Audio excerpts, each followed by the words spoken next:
Hey guys, in today's video I want to show you how we got 4th in the world with Lavaloon Classic. Feel free to already like this video and for sure also to subscribe to the channel if you don't want to miss any kind of these pushes anymore. And now I wish you a lot of fun with the video. Alright guys, in the first game I want to show you is against Graveyard, aka no damage but with the queen, not with the ice wizard, so in my opinion even harder. So I think we can go actually a little bit faster at the first seconds, because the first seconds are just waiting, and then I actually scouted, or you guys scouted, what he was playing, and then I did Lava Hound first play, because in my experience when playing against Tombstone, Nado, Baby Dragon Green, etc., it's much more harder in the double time. So you guys can do actually Lava first play in situations like that when you know, oh, my opponent is playing a deck which will be, or which will have a better matchup in the double time.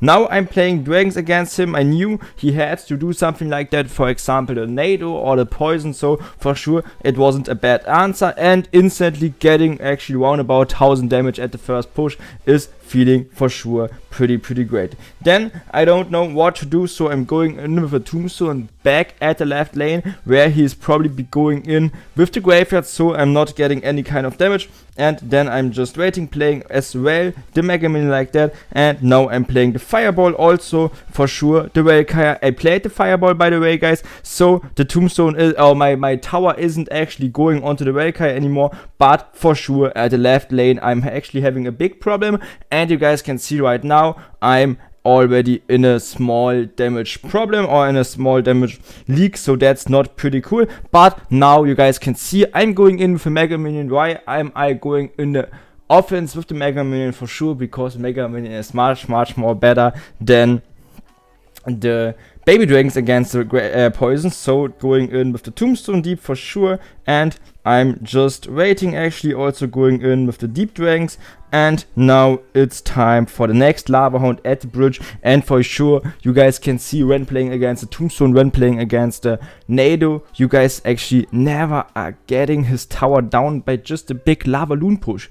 The strategy should be for all of you guys, just try to actually ship him faster down than you guys do. Actually one way is to make some Lava Hound ship, one way is to just fireball the tower as fast or as often as you guys can see. And you guys can see we are now actually still in a damage not advantage, actually league, so all good my friends. Also going in with the Mega Minion, because for sure a 7 elixir card which I would play when I'm playing the Lava Hound would be not good, because he could just go in with Lava Hound. So also luckily he is failing his Queen ult, and now I'm playing the Fireball again, and you guys can see how much damage I am actually doing just by a Fireball and just by Lava Hound ship. This time luckily he still failed actually his Tombstone, so I got a lucky balloon hit, which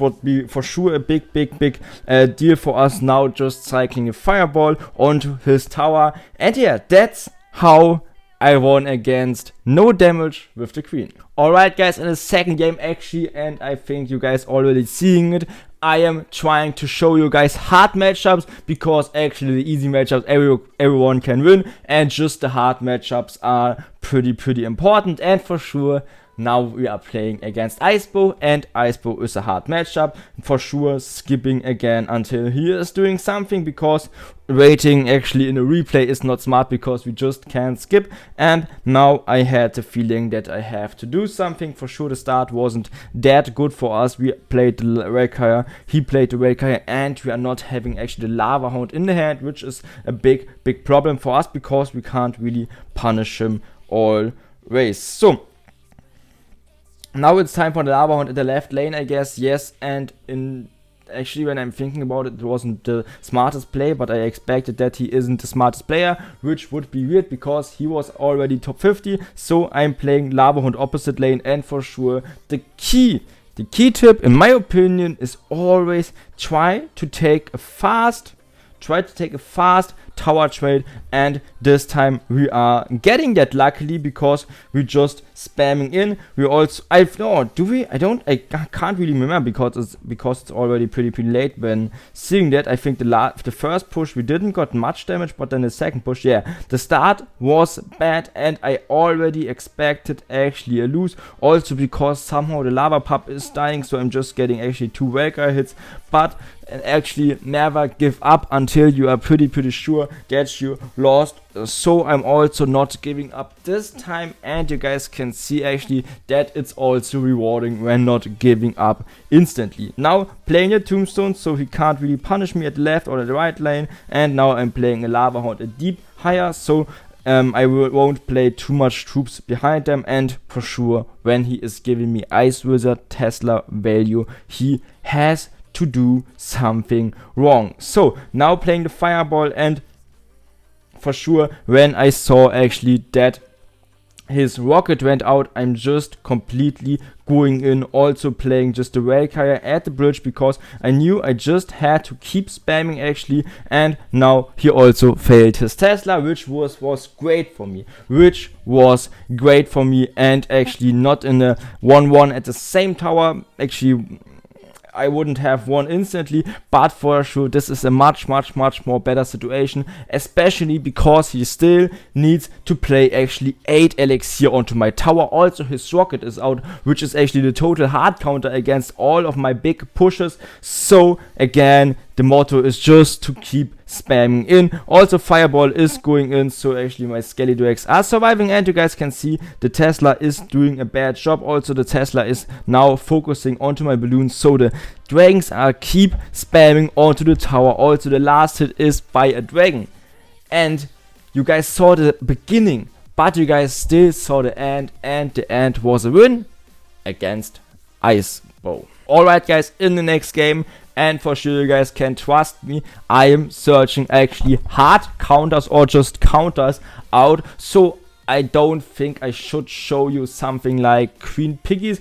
or do you want to also see some Queen Piggies gameplay? If yes, write it me in the comments. Otherwise I'm keep actually recording I'm keeping recording hard counters. For example, in my opinion, this deck is also a hard counter. So playing the Lava Hound, for sure, same lane, so the baby dragon isn't doing some damage onto my tower, but I also know that barbarians can do so much damage onto your tower, so I am just going to play actually a Welker here, otherwise it would be around about 1500 damage, which wouldn't be smart. Also guys, you guys can trust me, I experience it so often onto myself.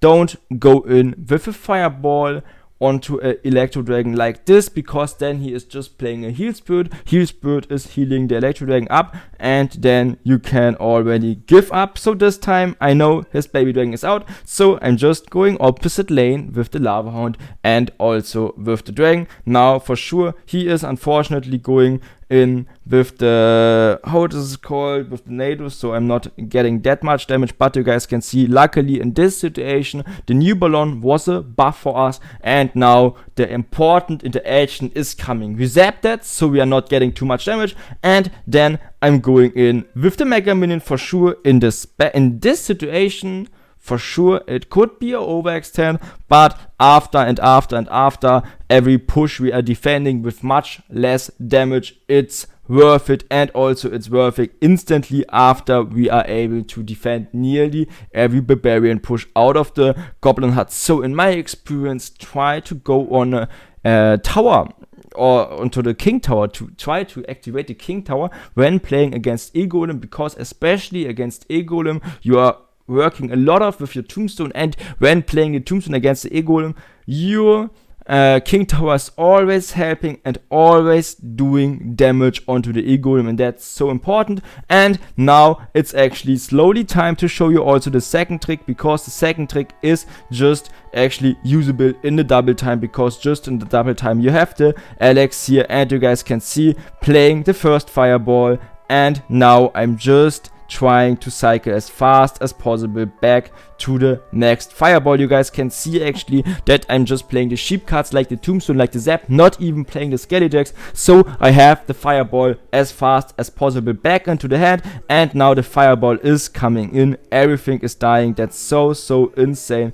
Also drakes are going in, and for sure CarlTheLegend doesn't want to get a electro dragon chain, so just playing a Valkyrie like that, so the electro dragon is not even going onto my tower. Now the baby dragon is coming, and I know I will actually get at least a balloon death bomb against just against his electro dragon. So I'm just playing the fireball for sure. I'm not having actually his tower yet, but just playing the deep tombstone. And as I said, every time you are playing a deep tombstone like that against him, your king tower is helping, guys, and that's actually also a trick. Try to actually cycle fireballs onto his big pushes, and also try to activate your king tower as fast as possible.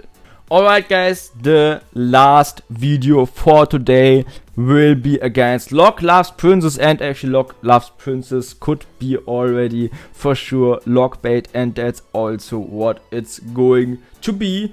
And when playing against a Locke bait deck, especially with the skeletons, which are meaning he is going to have a much more faster cycle, it's not feeling that good. And I already can spoiler you guys, it's also somehow a bit lucky that we won the game, but for sure sometimes you are having bad luck, sometimes you are having good luck, and I'm taking that for sure. I'm not complaining about that. So now playing a deep Valkyrie, I guess, against his big pushes for sure, especially playing a deep Valkyrie. I'm a big fan of playing, or did I? No, I didn't play the deep Valkyrie. I actually had in mind that I'm playing a deep Valkyrie, but I didn't. These dragons were for sure insane, and now I'm actually doing the first thing, which was great in my opinion. I played the balloon at the bridge, and you guys can see actually I'm getting 2 hits out of the balloon, so I am instantly in a damage lead, which is for sure always that what you want to get. And I also knew he had to still play at least 1 elixir, so the that the princess is not dying. Now playing a fireball onto that, because I thought about it's kinda smart by my side, and playing the Valkyrie onto the princess. For sure we are not having a damage lead anymore, but still having already 2000 damage onto his tower is feeling so great. Now you guys can see the tombstone in the back. Tombstone in the back is so smart, especially because the tombstone in the back is also taking care of the Valkyrie, so the Valkyrie is not even taking any kind of damage onto me. And also he can't lock the tombstone, he can't princess the tombstone. The worst thing which could happen for us is he is going in with a rocket against our tombstone, but this would be for sure overextend. We just could go opposite lane with the big Lavaloon push. Now playing a Mega Minion at the left lane, because I know I can take care of the princess as well. So now it's time actually for a balloon at the right lane, I guess. Yes, that's exactly what's going to come. And now I'm just playing actually, I guess, a zap and a Valkyrie. I failed the Valkyrie. That's somehow weird. And you guys can see, I don't know why I got a hit. Why did I got a hit, guys? You know, guys, if it wouldn't be a hit, I would have lost, but luckily this time I'm getting a hit, so I just need to play the fireball for sure, playing the fireball as fast as possible, so I also can have the next fireball as soon as possible. So all good, my friends. Now zapping that for sure didn't have to do that, but doesn't matter for sure, because now he had to do a rocket onto my tower, and now I had some bad luck that the princess went onto my tower and also did some tower splash, I think, right now. Yes, this was kinda unlucky, but for sure now he's having 3 princes into us. But playing again the deep tombstone is so important in my opinion. Now also playing just the dragons onto him, and for sure it's fireball value. It's great. It's always taking that for sure. Also the rocket is a positive trade from my side, also taking some ship damage, and when he's going in with a rocket, it's always a 6 to 5 trade for you guys. So all good, my friends. And now we are also having a big damage lead all ready. So just waiting until something else is coming in. He's going in with the log, so I'm just going in with the mega minions. So I'm also going to take care of the princess. Now it's time for the dragons. Unfortunately, he didn't play the Reiki into the pocket, because then it would be much more better for us. Anyways, just going in, I think with the zap, also with the Reiki, and now you guys can see how much ship just a naked loon is taking. Now just playing a tombstone, just playing a mega minion, and I just wanna go in with the loon and also with the zap, because I knew, doesn't matter if I'm getting hit or not, I'm getting the balloon death bomb, and that's so key. Now I just failed. I didn't knew that he's going in with a rocket goblin barrel, so I actually just had to fireball that. It was for sure a small mistake from my side. Anyways, now I'm just starting to chip down. Already knew when he's playing his